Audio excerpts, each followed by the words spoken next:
నామానికి మహిమ కలుగును గాక. మరి ఈ యొక్క సమయంలో మీ ముందుకు రావడానికి దేవాది దేవుడు నాకు అనుగ్రహించిన ఈ శ్రేష్టకరమైన సమయాన్ని బట్టి మరి దేవునికే వందనాలు. అలాగే ఈ వీడియో చూస్తున్న ప్రతి ఒక్కరికి కూడా ప్రభువైన యేసుక్రీస్తు వారి నామంలో నా ప్రత్యేకమైన వందనాలండి. మరి ప్రస్తుతం సోషల్ మీడియాలో మరి సాలెం అన్నగారి కొరకు వైరల్ అవుతూ అనేక రీతిలుగా మరి ఆయన ఇబ్బంది పెడుతూ, అలాగే క్రైస్తవ సమాజాన్ని కూడా ఇబ్బంది పెట్టడానికి, క్రైస్తవ సేవకులను ఇబ్బంది పెట్టడానికి, వాళ్ళ మీద బురద జల్లడానికి, క్రైస్తవం మీద నిస్కారమైన ద్వేషం పెంచుకుని కొంతమంది మతోన్మాదులు కొన్ని వీడియోలు చేస్తూ ఉన్నారు. అయితే ఆ విషయంలో ఒక స్త్రీగా మరి నేను స్పందించవలసి వచ్చింది. కాబట్టి ఈ విషయాలు మీకు తెలియజేయడానికి మీ ముందుకు వచ్చాను. అయితే అన్నగారు ఇటీవల చేసిన వీడియోలో మల్లెపూల కోసము మాట్లాడారని, ఆ మాటల్లో బజారు మనుషులు అనే మాట వచ్చిందని, మరి అయితే హైందవ స్త్రీల యొక్క మనోభావాలు దెబ్బతిన్నాయని చాలామంది హైందవ స్త్రీలు మరి సోషల్ మీడియా ద్వారా బయటకు వచ్చి మాట్లాడటం జరిగింది. అయితే ఈ విషయంలో ఇక్కడ చాలామంది గమనించలేని విషయం ఏంటంటే, అసలు ఏ సందర్భంలో సాలేము రాజు గారు ఆ మాట వాడవలసి వచ్చింది, అసలు ఏ సందర్భాన్ని బట్టి ఆ టాపిక్ ఆయన తీసుకున్నారు, ఇది ఎవ్వరూ కూడా ఆలోచన చేయట్లే. ఒక దైవ సేవకుడు చెప్పిన మాటలను ఆయన సంఘానికి ఆయన బోధించుకుంటూ ఉన్నారు. కాబట్టి మీరు అక్కడ స్త్రీలను ఎవరినైనా సరే గమనించండి, చాలా పరిశుద్ధంగా, చాలా పద్ధతిగా, చాలా మర్యాదగా, చూస్తే 2 చేతులు ఎత్తి దండం పెట్టాలనిపిస్తుంది అక్కడ ఉన్న స్త్రీలకి. కాబట్టి ఆయన వేలో ఆయన సంఘానికి నా బిడ్డలు అని సంబోధిస్తూ ఆయన అక్కడ మాట్లాడుకుంటూ ఉన్నారు. ఆడది అబలా కాదు, మాది మామూలుగా మారి తబలా కూడా అవుతుంది, వాయించవలసిన సమయంలో కూడా వాయిస్తాం. గుమ్మడికాయలు దొంగ ఎవరంటే భుజాలు తడుముకున్నట్టు అన్నాటిలోని దూరిపోయి అన్నాటిలో దూరవలసి వస్తే మతోన్మాదులు కూడా చాలా బేభత్సంగా, చాలా భయంకరంగా మాట్లాడుతూ ఉన్నారు. మరి ఆ వీడియోలు కూడా మేము తీసుకుని మేము కూడా మాట్లాడవచ్చు. చాలా ఉన్నాయి, మాట్లాడడానికి చాలా విషయాలు ఉన్నాయి. కానీ ఏ రోజు కూడా క్రైస్తవుడు ఎదటి వారి మనోభావాలు దెబ్బతినేటట్టు కానీ, వాళ్ళు గాయపడేటట్టు కానీ ఎవరు ఇటీవల చాలామంది మతోన్మాద కుక్కలు కొన్ని వీడియోలు చేశారు. ఏంటంటే మరియమ్మ కోసము, పరిశుద్ధాత్మ దేవుడి కోసము రకరకాలుగా, ఎంత అంటే నిజంగా ఎంత భయంకరంగా మాట్లాడారు, చాలా భయంకరంగా మాట్లాడారు. మరి ఈరోజు ప్రియా చౌదరి గారు పార్వతి అనే పేరు ఎత్తడానికి నాకు చాలా అసహ్యంగా ఉంది. దాని ముఖం చూడాలంటే నాకు చాలా అసహ్యంగా ఉంది. హైందవ స్త్రీలే దాన్ని బేభత్సంగా తిడతా ఉన్నారు, క్రైస్తవులు తిట్టక్కర్లే. హైందవ స్త్రీలే హైందవ ధర్మాన్ని పాడు చేయడానికి, మరి హైందవ ధర్మంలో ఉన్న మంచి పేరుని చెడగొట్టడానికి దాపరించింది చీడ పురుగులా, కానీ దాన్ని ప్రతి ఒక్కరూ తిడతానే ఉన్నారు. అసలు దాని పేరు ఎత్తాలన్నా చాలా చిరాగ్గా ఉంది. అసలు అది ఆడజనం ఎత్తిందో, వీళ్ళందరికీ ఏంటంటే ఫేమస్ అవ్వాలి కాబట్టి సబ్స్క్రైబర్ పెరగాలి, మేము అందరిలోకి వెళ్ళాలి, పబ్లిక్ అవ్వాలనుకుంటున్నాం. పబ్లిక్ అవ్వాలంటే చాలా ఉన్నాయి, చేసుకోవచ్చు అవన్నీ. ఇలాగ ఎదటి వారి మనోభావాలు దెబ్బతీసేటట్లుగా మాట్లాడి వారి యొక్క మనోభావాలను కించపరిచేటట్లు మాట్లాడక్కలు. ఈరోజు స్త్రీలకు అన్యాయం జరిగింది, స్త్రీల కోసం చాలా సాలేము రాజు గారు చాలా అసభ్యకరంగా మాట్లాడారు, అది ఇది అంటున్నారు కదా. మరి ప్రియా చౌదరి గారికి, అలాగే ఇంకా యమునా గారికి, ఇంకా చాలామంది హైందవ స్త్రీలు ధర్మం పక్షంగా పోరాడుతున్నారు కదా. మరి వేరే వనితలు మరి వీళ్ళందరినీ నేను ఈ సమయంలో అడుగుతూ ఉన్నాను, మరి మణిపూర్లో జరిగిన సంఘటన విషయమై మీ స్పందన ఏమయ్యింది? ఈరోజు పొద్దున పెట్టుకుంటే సాయంత్రానికి వాడిపోయి, సాయంత్రం పెట్టుకుంటే మరి మార్నింగ్ వాడిపోయే మల్లెపూల విషయంలో ఇంత రాద్ధాంతం చేసి, మరి మల్లెపూలు పెద్ద సమస్యగా దాన్ని క్రియేట్ చేస్తూ ప్రపంచంలో ఇంక ఏ సమస్యలు లేనట్టు ఇదే పెద్ద సమస్య అని ఈ మల్లెపూనాలు దుకాణాలు పెట్టుకుని వీడియోలు చేస్తున్న వీళ్ళందరికీ దేశంలో ఉన్న పరిస్థితులు ఏమి మీకు అసలు జ్ఞాపకం లేవా? దేశం ఎటువంటి సంక్షోభంలో ఉందో మీకు అర్థం కావట్లేదు? ఎంత ఆర్థిక పరిస్థితుల్లో కూరుకుపోయిన దేశం మీకు అర్థం కావట్లేదా? ఎటువంటి భయంకరమైన పరిస్థితులు దేశంలో ఉన్నాయో మీకు అర్థం కావట్లేదా? కేవలం ఇది ఒక్కటే పట్టుకుని మీ సమయాన్ని అంతా కూడా మీరు పాడు చేసుకుంటున్నారు, మీకు తెలియట్లే. ఏదన్నా పోరాటం చేశామంటే 10 మంది దానికి ఉపయోగపడేలాగా ఉండాలి. ఒక మాట మాట్లాడామంటే 10 మందిలో అది చలనం వచ్చేటట్టుగా ఉండాలి. ఏదైనా ఒక పని చేపట్టామంటే 10 మంది సాధన చేసేలా ఉండాలి. అలా చెయ్యాలి ఏదైనా చేస్తే. అంతేగాని పనికిమాలి వీడియోలు చేసుకుని ఎవరికి ఏది అసలు ఏం చేద్దాం అనుకుంటున్నారు, ఏం చేస్తారు? ఏమీ చేయలేరు. ప్రియా చౌదరి గారు, అలాగే పార్వతికి, అలాగే ఆంటీలు ఉన్నారు 2, కరుణాకర్ ఆంటీ, లలిత ఆంటీకి, వీళ్ళిద్దరు ఆంటీలే. అందుకే వాళ్ళకు కూడా నేను చెప్తా ఉన్నాను. మరి ఈ స్త్రీలకి అవమానం కలిగింది, దీంట్లో మీకు తగ్గేదే లేదంటున్నారు కదా. మణిపూర్లో మరి బట్టలన్నీ ఊడదీసి సెల్ఫీలు తీసుకుని తాకరాని చోట ఆడదాని అవయవాలు తాకుతూ ఉన్నప్పుడు మీ ఆడతనం ఏమైపోయింది? మీరెందుకు కేసులు పెట్టలేకపోయారు? అప్పుడు మీరెందుకు ముందుకు రాలేకపోయారు? జర్నలిస్టుగా ప్రియా చౌదరి గారు, నేను జర్నలిస్టుని, సామాజిక న్యాయాన్ని జరిగిస్తాను, స్త్రీల పక్షంగా నిలబడుతున్నానని మీరు చెప్తూ ఉన్నారు కదా. ఆనాడు మణిపూర్ స్త్రీలు మీకు స్త్రీలుగా కనిపించలేదా? అంటే ఓన్లీ ఇక్కడ హైందవ స్త్రీలు మాత్రమే స్త్రీలా? వాళ్ళకే మానము ప్రాణము శీలం ఉందా? మిగతా స్త్రీలకే మానము శీలము ప్రాణము లేదా? వాళ్ళు మీ దృష్టిలో స్త్రీలు కారా? మీరు నిజంగా స్త్రీ పక్షంగా పోరాడితే కనుక మీరు చేయండి. మీరు మాట్లాడిన మాటలు బట్టి నేను ఇలా మాట్లాడవలసి వస్తుంది. ఎందుకంటే ఒక పక్షానికి మీరు వహించకండి. మీరు న్యాయం జరిగించాలనుకుంటే ప్రతి స్త్రీకి న్యాయం జరిగించండి. కుల మత విభేదం లేకుండా ఏ స్త్రీకి అన్యాయం జరిగినా, ఎక్కడ అన్యాయం జరిగినా మీరు స్పందించండి. మీరు చేయవలసింది చెయ్యండి. అప్పుడు మేమందరం మిమ్మల్ని గౌరవిస్తాం. ఒకప్పుడు మేము చాలా గౌరవం ఉండేది, మీ వీడియోలు చాలా చూస్తాను, కానీ ఉన్న గౌరవం ఈ రోజు నాకు పోయింది. ఎందుకంటే ఒక పక్షంగా మీరు పోరాటం చేస్తున్నారు. అది ఎంతవరకు మీకు న్యాయం? మీకు అది మరి ఏం కనిపించలేదు. మొన్న 18 మంది రేప్ చేశారు, వాళ్ళ మీద ఎందుకు కేసులు పెట్టలేదు? ఈరోజు సాలేమన్న మీద 400 కేసులు మరి రెడీగా ఉన్నాయి, పెట్టామని అంటున్నారు కదా. మరి 18 మందిని పాడు చేసినప్పుడు అప్పుడు నీకేమైపోయింది? నీ నోరు పడిపోయిందా మాట్లాడడానికి? అంటే నీ వాళ్ళు వచ్చేసరికి నువ్వు ఎక్కడ స్పందిస్తావా? మరి ఇది పక్షపాతం కాదా? ఇది మతోన్మాదాన్ని రెచ్చగొట్టడం కాదా? నిన్న కూడా నీ వీడియో ఒకటి చూశాను, చేకూరి దానియేలయ్య గారు పెట్టిన వీడియో ఒకసారి చూడండి అని వేరొక జర్నలిస్ట్ మీతో చెప్తా ఉన్నప్పుడు ఆడు ముఖం చూడడానికి నా అందాల రాముడా, నా కృష్ణుడా అని అన్నారు. మరి ఎందుకు జీసస్ అనే మాట నీ నోటంపడి రాలేదు? అంటే నువ్వు పక్క మతోన్మాదు. మరి నువ్వు మతాన్ని రెచ్చగొడుతూ మతాల మధ్య చిచ్చులు పెడుతూ నువ్వే కదా, చాలా మంది కుక్కలు ఉన్నారు అలాగా, మతోన్మాదులు చాలా మంది ఉన్నారు. అన్నదమ్ముల్లాగా కలిసిమెలిసి వెళ్ళిపోతున్న ఈ యొక్క లౌకిక రాజ్యములో, ఈ సామ్రాజ్యములో మీలాంటి చీడ పురుగులు కొంతమంది చేరి సహోదరి భావం కలిగి ఉంటున్న మా మధ్యన కొన్ని గొడవలు పెట్టి మీరేదో ఫేమస్ అవ్వాలని, మీ అకౌంట్లు నింపుకోవాలని, మీరు కొంచెం ముందుకు ఆస్తిపరులుగా వెళ్ళాలని కొన్ని లాజిక్లు మీరు పెట్టుకుని మీరు చేస్తున్న దుష్ట ప్రచారం ఇది. మీరు గుర్తు పెట్టుకోండి, సాలేమన్న పిచ్చి మొక్క కాదు మీరు పీకేయడానికి. సాలేమన్న మహావృక్షము. ఆయన ద్వారా ఎంతో మంది బ్రతుకులు బాగుపడ్డాయి. ఒక 10 మందికి అన్నం పెట్టలేరు మీరు, ఆయన మీద మీరు వీడియోలు చేస్తారా? ఎంతమందిని మీరు పోషిస్తున్నారు? ఎంతమందికి మీరు చేయుతగా నిలబడ్డారు? ఎంతమంది మిమ్మల్ని బట్టి ఇంప్రెషన్ అయ్యి మీ మాదిరిలోకి వచ్చారు? చూపించండి ఎంతమంది ఉన్నారు. ఒక బ్రతుకుని మార్చలేరు మీరు, ఒక త్రాగుబోతుని మార్చలేరు, ఒక వ్యభిచారిని మార్చలేరు, వాళ్ళ బ్రతుకులను సరి చేయలేరు. కానీ ఈరోజు వీడియోలు చేసి అది ఇదని మీరు పెట్టుకుని సిగ్గులేదా మీకు అసలని? ఎంతమంది బ్రతుకులు మార్చాడు. ఈరోజు బజారు మనిషి అన్నాడు సాలేమన్నా అని మీరు వీడియోలు చేస్తూ ఉన్నారు కదా. అటువంటి అనేక మంది బజారు మనుషులు వాళ్ళు వృత్తిని మానుకుని దైవ ప్రణాళికలోకి వచ్చి ఈరోజు పరిశుద్ధంగా బ్రతుకుతున్న వాళ్ళు సిలకలూరుపేట చర్చిలో వేల కొలది ఉన్నారు. వెళ్ళి ఎంక్వైరీ చేసుకోండి. ఎంతమంది ఆ యొక్క వ్యసనానికి అలవాటు అయిపోయి, వ్యభిచారానికి అలవాటు అయిపోయి, రకరకాల వ్యసనాలకు అలవాటు అయిపోయి బ్రతుకులు మార్చుకుని ఈరోజు పరిశుద్ధంగా బ్రతుకుతూ ఉన్నారు. అన్న ఆడవాళ్ళని అవమానపరిచే వ్యక్తి కాదు, తల్లితో సమానంగా చూసే వ్యక్తి. కాబట్టి మీ లాంగ్వేజ్ సరిగ్గా లేకపోతే క్రైస్తవ సమాజంలోని స్త్రీలందరూ కూడా రోడ్డు ఎక్కవలసి వస్తుంది. మాకు లేదా పౌరుషం? మేము రాలేమో, రోడ్డు ఎక్కలేమా, మేము చేయలేమా వీడియోలు? సాలేమన్న సంఘం 50,000 మంది, ఆడవాళ్ళు లెక్కేసుకుని 40,000 మంది ఉంటారు. 40,000 మంది 40,000 వీడియోలు చేస్తే సోషల్ మీడియా దద్దరిల్లిపోతుంది, మళ్ళీ మామూలుగా ఉండదు. మీకైనా వచ్చే వీడియోలు చేయటము? మీకు ఇదే పని, మాకు ఇంకా పని కాదు. మీకేంటంటే ఎవడ దొరుకుతాడా, ఎవడ తప్పుగా మాట్లాడతాడా, ఎవడది బయటికి లాగుదామా అంట గుంటకాడ నక్కల్లాగా, నిజంగా చెప్పాలంటే శవంకాడ నక్కల్లా కాసు కూర్చుంటారు మీరు. మాకు అటువంటి పని ఉండదు. మా పని మేము చేసుకు వెళ్ళిపోతూ ఉంటాం. మీకు చెప్పవలసింది ఏంటంటే, మీ ప్రియా చౌదరి గారు కానీ ఎవరైనా సరే కానీ మరి మీకు చెప్పవలసింది ఏంటంటే, మీరు న్యాయం చేయవలసి వస్తే అందరికీ న్యాయం చేయండి. ఒక్క సాలేమన్న విషయంలో స్పందించడం కాదు, మరియమ్మ విషయంలో పచ్చిబూతులు మాట్లాడిన వాళ్ళు ఉన్నారు. మరియమ్మ కంటే జాకెట్ తీసంట, చీర తీసంట వెనక నుండి చేస్తాడంట. అడిగి ఎంత కొవ్వడికి?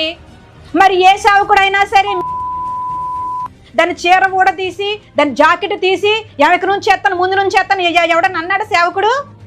అలాగంటే వీడియోలు పెట్టండి మీరు. ఏ సేవకుడు అని అన్నాడేమో. ఏ సేవకుడు అలా మాట్లాడు?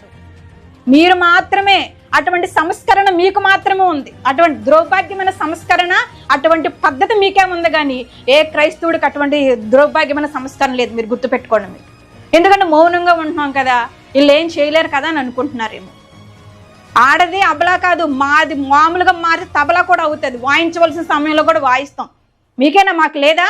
కాబట్టి ఈ సమయంలో మీకు చెప్తున్న మాట ఏంటంటే, మీరు ఏదన్నా మాట్లాడారంటే సమాజానికి అది ఉపయోగకరంగా ఉండాలి. మీరు మాట్లాడిన దాన్ని కొంతమంది వాళ్ళు ఇంట్రెస్ట్గా తీసుకోవాలి. మీరు చేయండి, మిమ్మల్ని మీరు చేయొద్దని ఏమీ అంటలేదు. ఎక్కడ స్త్రీకి అన్యాయం జరిగినా ప్రియా చౌదరి గారు మీరు నిలబడి కేసులు పెట్టగలుగుతున్నారా? మీరు పెడతారా? ఓన్లీ ఈ విషయంలోనే మీరు ఎంతగా స్పందిస్తున్నారు కదా, మిగతా విషయాల్లో మీరు ఏమైపోయారు? మరి మిగతా స్త్రీల విషయాలు మీ స్త్రీలు కాదా? హైందవులు మాత్రమే, హైందవ స్త్రీలు మాత్రమే స్త్రీలు మీ కంటికి, మరి మిగతా వాళ్ళు స్త్రీలు కాదా? వాళ్ళకి మరి మర్యాద ఉండదా? వాళ్ళకి మరి మనోభావాలు ఉండవా? దెబ్బతినవా? మీ మాత్రమే దెబ్బతింటాయా? అంటే మీరు మాత్రం అన్నం తింటున్నారన్నమాట, మిగతా వాళ్ళు ఎవరు అన్నం తింటలేదా? మరి మాకు మనోభావాలు ఉన్నాయి, మాకు మనోభావాలు దెబ్బతింటాయి. అలా దెబ్బతింటాయి కాబట్టి ఈరోజు ఇలాగా మాట్లాడవలసి వస్తుంది. మనకు నోరు ఉంది కదా, మీడియా ఉంది కదా, మనకు కొంతమంది సపోర్ట్ ఉన్నారు కదా అని విచ్చలవిడిగా నోరు పాడేసుకుంటే ఇక్కడ ఎవరుని చేతులు ముడుచుకుని ఎవరు కూడా కూర్చోరు. ఒక్కసారి స్త్రీ సమాజం, క్రైస్తవ స్త్రీల సమాజం కదిలిందంటే గనక మీ రూపురేఖలు కూడా ఉండవు. ఎందుకంటే మేము రోడ్డు రెక్కలేక కాదు, ఆలోచన చేస్తున్నాం. మీరే మమ్మల్ని రెచ్చగొడుతున్నారు. ఇంట్లో ఉండి మా పని మేము చేసుకునే వాళ్ళని మీరు బయటకు లాగుతున్నారు. కాబట్టి ఖచ్చితంగా మేమందరం రోడ్డు ఎక్కామంటే గనక మామూలుగా ఉండదు, ఎక్కడికక్కడ స్తంభించిపోతుంది. ఇది మట్టి గుర్తుపెట్టుకోండి. మేము పద్ధతిగా మా దేవుడు మాకు చెప్పిన దాన్ని బట్టి మా భక్తి మేము చేసుకుంటూ మా విధానంలో మేము ఉన్నాం. ఎందుకు అనవసరంగా విచ్చలవిడిగా వీడియోలు చేసి పెడతా ఉన్నారు, రకరకాలుగా మాట్లాడుతూ ఉన్నారు? స్త్రీల విషయంలో స్పందించవలసి వస్తే అన్ని మతాల స్త్రీల విషయంలో మీరు స్పందించండి, అప్పుడు మేము మీ మాటను వింటాం. అంతే పక్షపాతంగా మీరు స్పందిస్తే మీ మాటలు ఇక్కడ వినడానికి ఎవరు కూడా ఇక్కడ రెడీగా లేరు. అలాగే క్రైస్తవ సమాజంలో స్త్రీలకు కూడా నేను చెప్తూ ఉన్నాను, సాలేమన్న ద్వారా చాలా మంది ఆశీర్వదించబడిన వాళ్ళు ఉన్నారు, దీవించబడిన వాళ్ళు ఉన్నారు. ఓన్లీ అని బోధ విని ఆశీర్వదించబడ్డామని చెప్పుకోవటం కాదు, కానీ చాలా మంది చేస్తున్న పొరపాటు ఏంటంటే, మరి దొంగలు పడ్డ 6 నెలలకి కుక్కలు మొరిగిన లోకలో సామెత ఉన్నట్టు ఒక మతం మీద ఒక వీడియో వాడు అప్లోడ్ చేసి అది వస్తా ఉన్నప్పుడు ఒక్కరు స్పందించరు. అది కొన్ని నెలలు అయిపోయిన తర్వాత మాకు అలాగా మాకు ఇలాగా అని చెప్పేసి అంటారు. కాబట్టి ఈ రోజు నుంచి మీరు స్పందించండి. ఎవడైనా సరే ఆ మతము ఈ మతం అని నేను మాట్లాడట్లేదు, నేను చెప్తున్నాను. హైందవుల గురించి మాట్లాడినా, క్రైస్తవుల గురించి మాట్లాడినా, ముస్లిమ్స్ కోసం వాళ్ళ మనోభావాలు దెబ్బతినేటట్టుగా ఎవడు వీడియో చేసి మాట్లాడినా వెంటనే మీరు యాక్షన్ తీసుకోండి, వెంటనే మీరు కేసులు పెట్టండి, వెంటనే మీరు స్పందించండి. అప్పుడు వాడు మరొక వీడియో చేయాలంటే వాడికి భయం కలగాలి. అలా ఉండాలి మీరు తీసుకునే చర్య. అంతేగాని కొన్ని రోజులు అయిపోయిన తర్వాత, అది కాలంలో కలిసిపోయిన తర్వాత, జనం మర్చిపోయిన తర్వాత దాన్ని మళ్ళీ ముందు తీసుకొచ్చి పెడితే ప్రయోజనం ఏముంది? కాబట్టి క్రైస్తవ సమాజం కూడా మాట్లాడవలసిన సమయంలో మాట్లాడాలి, పని జరిగించవలసిన సమయంలో పని జరిగించాలి. అప్పుడు మాత్రమే మనకు పట్టు అనేది ఉంటుంది. పని అయిపోయింది, మాట్లాడటం అయిపోయింది, ఎప్పుడో మనం మాట్లాడదామంటే ఎలా కుదురుతుందండి? ఆ మరియమ్మ కోసం మాట్లాడి చాలా రోజులు అవుతూ ఉంది. ఎందుకు ఈరోజు సమాజం స్పందించట్లేదు? కాబట్టి మీ యొక్క ఛానల్, చాలా మంది యూట్యూబ్ ఛానల్ ఉన్నాయి. కాబట్టి ఈ రోజు నుంచి నేను ఒక సహోదరిగా మీకు అందరికీ నేను చెప్తున్నది ఏంటంటే, మీ ఛానల్ ప్రశ్నించే ఛానల్గా మార్చుకోండి. స్తుతి కూటాలు, ప్రార్థన కూటాలు అది మామూలే, కామనే, నేను కాదని అంటలే. కానీ ఒక అన్యాయం జరిగినప్పుడు నీ ఛానల్లోంచి నీ వాయిస్ బయటకు రావాలి, ఒక ప్రశ్న అనేది బయటకు రావాలి. అలాగే ఎంతమంది దగ్గర స్మార్ట్ ఫోన్లు లేవు? వాళ్ళు పనికిమాలోళ్ళు చక్కగా ఉపయోగించుకుంటే క్రైస్తవ సమాజానికి ఏమైందండి? మీరు మరి మీ చేతుల్లో ఆయుధాన్ని మీరు వాడుకోక్కర్లేదా? వాళ్ళు వాడుకుంటున్నారు కదా, వాళ్ళు అన్యాయంగా వాడుతూ ఉన్నారు. నువ్వు న్యాయం కోసం వాడు నీకు ఇచ్చింది దేవుడు. కాబట్టి తప్పకుండా ఈ విషయాన్ని మీరు గమనించాలి. కాబట్టి చాలా మంది అనుకుంటున్నారు తండ్రి సన్నిధిని లేకుండా చేద్దాము, సాలేమందని లేకుండా చేద్దాము, అది ఇది అనుకుంటున్నారు. నువ్వు పీకేయడానికి పిచ్చి మొక్క కాదు, చిన్న వృక్షం కాదు, మహావృక్షం తండ్రి సన్నిధి అంటే. కొన్ని వేల మందికి చేయూత అందిస్తున్నాడు, కొన్ని వేల మందికి అన్నం పెడుతున్నాడు, కొన్ని వేల మందిని ఆయన చదివిస్తూ ఉన్నాడు. ఒక్కడిని కూడా నువ్వు చదివించలేవు, కానీ మీరు నీతి కవులు చెప్తూ ఉంటే మాకు చాలా ఆశ్చర్యం అనిపిస్తూ ఉంది. సాలేమన్న జోలికి ఎవరు వచ్చినా సరే అసలు ఊరుకునేదే లేదు. క్రైస్తవ సమాజ స్త్రీలందరం కూడా, పురుషులు అక్కర్లే, స్త్రీలు మేము తలుసుకుంటే చాలు, ఎవరిని ఎక్కడ పెట్టాలో మేము పెట్టగలం. అయితే ఇక్కడ ఒక మాట జ్ఞాపకం చేసుకోండి, సాలేమన్న ఇన్ని మంచి కార్యాలు చేశాడు కదా, ఈ లలిత కుమార్ ఆంటీ కానీ, ఈ కరుణాకర్ ఆంటీ కానీ ఒక 10 మందిని చదివించింది ఏమన్నా ఉందా? ఒక 10 మందికి అన్నం పెట్టిన జాబితాలు ఏమన్నా ఉన్నాయా? ఒక 10 మంది వృద్ధుల కుటుంబాలను పోషించిన ఏమన్నా ఉన్నాయా? ఏమీ లేదు. ఫోన్ పేలు, గూగుల్ పేలు పెట్టుకుని అమాయకులైన హైందవ సోదరులు దండుకుని ఇలా పబ్బాలు గడుపుకోవడం తప్ప ఏమీ లేదు. ఏమన్నా ఉంటే చూపించమనండి. ఏం చేస్తున్నారు? మన 60 లక్షలు పట్టుబడ్డాయని లలిత కుమార్ విషయంలో ఒక వీడియో వచ్చింది. ఏం చేశాడు? ఈ డబ్బంతా ఏం చేస్తున్నాడు? వాళ్ళ సుఖాల కోసం వాడుకుంటున్నాడు. క్రైస్తవుడు ఎప్పుడు కూడా తన సుఖం కోసం డబ్బును వాడుకునేవాడు కాదు. ఉన్నది ఉన్నట్లుగా దేవుని పని కొరకు, ప్రజల కొరకు ఉపయోగం చేస్తారు. సాలేమన్న కాలు బోటు కూడా మీరు ఎవరు సరిపోరు. అటువంటి సాలేమన్న కోసం మీరు సాలేమన్న క్షమాపణ చెప్పాలని ఒకడు, సాలేమన్న అరెస్ట్ చేయాలని ఒకడు, సాలేం గారి మీద 400 కేసులు పెట్టామని ఒకడు, ఎవరికి ఇష్టం వచ్చినట్టు వాళ్ళు మాట్లాడుతూ ఉన్నారే. కేసులు మీకైనా, మాకు రాదా? ఎవ్వరూ అక్కర్లేదు. చిలకలూరుపేట సంఘసులు తలుసుకుంటే చాలు 40,000 కేసులు నమోదవుతాయి. పెట్టలేకనుకుంటున్నారా? పెడతాం ఖచ్చితంగా. మమ్మల్ని అనాశనంగా రెచ్చగొడుతున్నారు కాబట్టి మేమంటే ఏంటో కూడా మేము నిరూపించుకుంటాం. ఒకప్పుడు మేము ప్రార్థించి దేవుడికి అప్పగించుకునే వాళ్ళు, ఇప్పుడు ప్రార్థిస్తాము, ప్రశ్నిస్తాము, తేడా వస్తే ఏం చెయ్యాలో కూడా అది మేము చేసి చూపిస్తాం. అంటే క్రైస్తవం అంటే చేతకందని అనుకోకండి. వీళ్ళేం చేసినా పట్టించుకోరు అనుకోకండి. పట్టించుకునే సమయం మొదలయ్యింది. అందుకే ప్రభు ఈ కార్యాలు చేస్తూ ఉన్నాడు. ఆల్రెడీ ఇప్పటికే మీకు అర్థమైపోయి ఉండాలి. పగడాల ప్రవీణ్ గారి విషయంలో క్రైస్తవం ఎలా కదిలిందో, ఎలాగ రోడ్లు ఎక్కి ఎలా ఇది చేశారు ఇప్పుడే అర్థమై ఉంటుంది మీకు. అనవసరంగా మమ్మల్ని రెచ్చగొట్టి మీరు చిక్కుల్లో పడకండి. అనవసరంగా మీ పని మీరు చేసుకోండి, మా పని మేము చేసుకుంటాం. అది మీరు ఈ యొక్క ప్రసంగంలో చేసిన ఈ ఒక్క మాటని పట్టుకుని మీరు ఇన్ని వీడియోలు చేసి తెల్లారుతుంటే మల్లెపూల సువాసన, మల్లెపూల గోల, మల్లెపూల మంటలంటూ రకరకాల వీడియోలు చేస్తూ ఉన్నారు. మరి మీరు చేస్తున్న వీడియోలో మేము పట్టుకోవాలంటే మేము చాలా పట్టుకోవచ్చు. ఈ పువ్వుల కోసం మాట్లాడాడు, మాకు అది కోసం మాట్లాడాడని అసలు చెప్పాలంటే మీ సినిమా పాటలు వినండి, మీకు అర్థమవుతుంది. సినిమా పాటలు ఏంటి? మల్లెపూలు గల్లుమన్నాయి పక్కలోన పాట లేదా అది? అంటే మల్లెపూలు మీద పాట ఎవరు రాసుకున్నాడు? మరి అప్పుడు ఎందుకు అడగలేదు మరి వాళ్ళని పాడినోళ్ళని? సన్నజాజల మీద పాటలు, విరజాజల మీద పాటలు, అంటే ఓన్లీ సెక్స్కి సంబంధించినట్టుగా క్రియేట్ చేశారు అక్కడ పువ్వుల్ని. మిగతా పువ్వుల్ని అసలు మరి దానికి ఏమన్నా ఉందా మీకు? అది లేదు. ఇంకో విషయం ఏంటంటే దేవస్థానంలో ఉన్న అర్చకులే మీకు తెలియజేస్తూ ఉన్నారు. సోషల్ మీడియాలో కూడా వీడియోస్ ఉన్నాయి. చెవులు దగ్గర పెట్టుకుని వినండి. దేవస్థానంలో దేవుడు దర్శనానికి వెళుతున్నప్పుడు స్త్రీలు జుట్టు విరబూసుకోకూడదు, పువ్వులు పెట్టుకోకూడదు. ఇక్కడున్న ప్రతి పువ్వు కూడా పరమాత్ముడి సన్నిధికే తప్ప ఎవరు జడల్లోకి వెళ్ళడానికి వీలు లేదు. అలా రాకూడదని తిరుపతిలో మరి పూజారి గారు ఆయన తెలియజేశారు. అలాగే మొన్న ఒక పండితుడు తెలియజేశారు. ఇంతకు ముందు పువ్వులు పెట్టుకుని అంట గుళ్ళకి వెళ్తే కోతులు లాగేసి అంట. మరి ఇంత రీతిగా మరి పువ్వుల విషయం ఇలా చెప్తా ఉంటే మరి వాళ్ళ మీద ఎందుకు తిరగబడలేదు? ఎందుకంటే వాళ్ళు మీ వాళ్ళు కాబట్టి మీరు తిరగబడరు. సాలేమన్ ఒక క్రైస్తవుడు కాబట్టి, క్రైస్తవు మీకు నిస్కారమైన ద్వేషం ఉంది కాబట్టి, పగ ఉంది కాబట్టి, కుట్ర ఉంది కాబట్టి మీ బుద్ధులు మీరు బయట పెట్టుకుంటూ ఉన్నారు. తిరగబడని పూజారుల మీద, తిరగబడని పండితుల మీద, మమ్మల్ని పువ్వులు పెట్టుకుని రాకూడదని చెప్పడానికి నువ్వు ఎవరవయ్యా? ఇరబోసుకుంటాం, పెట్టుకుంటాం, జల్లుకుంటాం, అవసరమైతే నీ మీద కూడా జల్లుతాం అనండి మీరు ఆయన్ని. మీరు అందలాగా. ఎందుకంటే మీకు లోకుగా దొరికే వాళ్ళని మీరు పట్టుకుంటూ ఉంటారు. ఎందుకంటే మీకు అలవాటు అయిపోయింది కదా, పంది బురదకి తిరుగునట్లుగా మీకు అలవాటు అయిపోయింది. బురదను ఎత్తుక్కోవటము, ఇవన్నీ చెత్తనంతా నెత్తుక్కోవడం మీకు అలవాటు అయిపోయింది. కాబట్టి ఏదైనా ఒక మాట సమాజానికి తెలియచేయాలనుకుంటే గనక ఒళ్ళు దగ్గరెట్టుకుని మాట్లాడితేనే ఎవరికైనా క్షేమం. ఆయన ఎవరిని బజారు మనుషులను అనలేదు. ఆయన ఉన్న వేలో ఒక సేవకుడు చెప్పిన మాటలు తన సంఘానికి తెలియజేసుకున్నాడు. నీకు నచ్చితే ఈయన, లేకపోతే మానే. అసలు నేను ఆ వీడియోకి వెళ్ళి చూడమన్నా కూడా ఎవడో నీకు అవసరం? అది నీ గురించి చెప్పాడా? మరి నీ గురించి చెప్పినప్పుడు నీకెందుకంత దురదా? కాబట్టి ఏంటంటే ఆయన దేనికోసం చెప్పాడు, ఎందుకు చెప్పాడు, ఎవరి కోసం చెప్పాడు. ఇప్పుడు నా కూతురే ఉంది. నా కూతురు ఉన్నప్పుడు నా కూతురు కొన్ని బుద్ధులు నేను నేర్పించుకుంటా ఉంటాను. పక్క అమ్మాయి ఉంటుంది, బేడ వ్యసనాలతో ఉంటుంది. దివ్య, ఆ పిల్లలా నువ్వు ఉండకో, నువ్వు ఇలా ఉండు అని నేను అంటాను. అలా సాలేమన్నకి అధికారం ఉంది.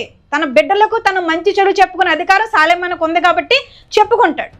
నీ బిడ్డలకు నువ్వు మంచి చెడ్డ చెప్పుకోవా? చెప్పుకున్న పక్కలు వచ్చి నీ మీద ఏమైనా గొడవ పెడతారా? ఎవరి బిడ్డలకు వాళ్ళు మంచి చెడ్డ చెప్పుకుంటాం. దేవుడు కూడా మనకు మంచి చెడ్డ చెప్తాడు. అది వాళ్ళ వ్యక్తిగత విషయం. దాంట్లోకి దూరిపోయి ఏ రకంగా అయినా సాలేమన్న మీద ఎప్పుడో స్కెచ్ చేశారు మతోన్మాదులు అందరూ కూడా. ఏదో ఒక రకంగా అన్నని విరికించాలి, చెయ్యాలని. ఎందుకంటే ఆయన చేసే సేవ అంత అద్భుతకరమైన సేవ. ఆయన మరి నిజంగా 4 రోజులు ఫిబ్రవరి మాసంలో మహాకూటాలు పెడతారు. వేల మంది బాప్తీసాలు పొందుతారు. ఇక్కడ ఒక ముఖ్యమైన విషయం గమనించండి మతోన్మాదులారా. పుట్టుకతో క్రైస్తవులు గలవారు సాలేమన్న దగ్గర చాలా ఎక్కువ మంది లేరు. అన్య జనాంగములో నుంచి అన్న బోధకు ఆకర్షితులయ్యి, అన్న చెప్పే విధానము నచ్చి ప్రభువును అంగీకరించి బాప్తీసం తీసుకున్న వాళ్ళు లక్షల్లో ఉన్నారు. మరి అన్న హైందవ మరి సోదరీమణుల మనోభావాలు దెబ్బతీసేవాడైతే వాళ్ళందరూ రక్షణలోకి ఎందుకు వస్తారు? రారు కదా. ఒక్కసారి దీన్ని మీరు గమనించండి. ఎవరు మనోభావాలను దెబ్బతీయడు. ఆయన ఇటీవల కాదు, చాలా ప్రసంగాలను ఒకసారి చూసుకోండి. మీరు మీరు చక్కగా మీ కట్టుబట్టు మీరు ఏం మార్చుకోవాల్సిన అవసరం లేదు. మీ భర్తని ఒప్పుకోకపోతే బొట్టు కూడా పెట్టుకురామ్మా, ఏం పర్వాలేదని చెప్పిన సందేశాలు బోల్డ్ ఉన్నాయి.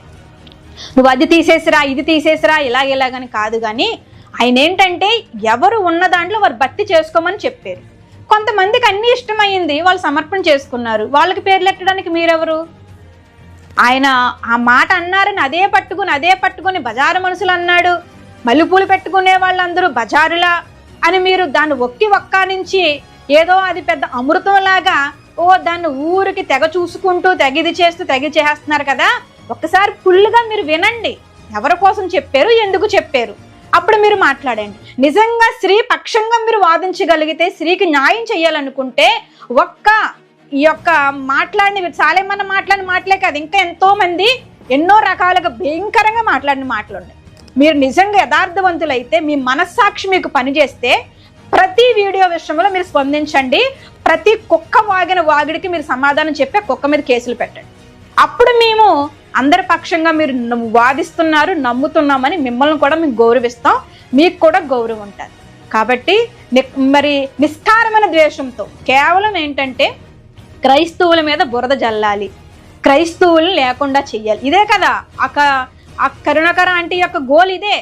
ఆడు చనిపోయే లోపల ఒక్క మందిరం కూడా భారతదేశంలో ఇండియాలో ఉండకూడదంట. వాడి తీర్మానం అంటది. ఎవడరా నువ్వు ఇండియాలో దేవుని మందిర నిర్మాణం లేకుండా చేయడానికి? చూసుకో, కొన్ని రోజుల్లో నువ్వు ఉంటావో ఉడతావో అది దేవుడు నిర్ణయిస్తూ ఉంటాడు. నీ నోటుకు వచ్చినట్టు మాట్లాడు. ఎందుకంటే డబ్బు దండు కూడా ఎక్కువైపోయింది నీకు. ఈ పార్వతి అనే దానికి కూడా అసలు చదువు లేదు, సైన్యం లేదు, ఏమీ లేదు. నిజంగా దాని ముఖం చూస్తేనే వాంతి వచ్చినట్టు ఉంటుంది. అటువంటిది అది కూడా ఎంత దరిద్రంగా మాట్లాడుతూ ఉందంటే, స్త్రీ జాతిలో ఇటువంటి మరి అంటే ఈ జాతిని సింగిని జాతి అంటారన్నమాట. అటువంటి జాతి మాట దీన్ని. ఇది కూడా రకరకాలుగా మాట్లాడుతూ రకరకాల వీడియోలు చేస్తూ డబ్బు కోసము మరి సబ్స్క్రైబర్లు పెరగడానికి ఏదో ఫేమస్ అయిపోదామని అనుకుంటున్నామో. నువ్వు ఫేమస్ అవ్వటం కాదే పనికిమాలిదానా. నువ్వు చేస్తున్న వీడియోలను బట్టి నీ హైందవులే తిడతా ఉన్నారు. ఒక్కసారి నీ వీడియో కింద ఉన్న కామెంట్ చూసుకోండి, నీకు అర్థమవుతా ఉంది. ఏదో గొప్ప చేసేస్తాను అనుకుంటున్నావేమో. కాబట్టి ప్రతి దానికి సమయం దగ్గరగా ఉంది. ఎవ్వరూ కూడా దేని నుండి కూడా తప్పించుకోలేరు. ఖచ్చితంగా నోటి నుంచి వచ్చిన ప్రతి మాటకి లెక్క అప్ప చెప్పాలి. అది నేనైనా మీరైనా ఎవరైనా సరే.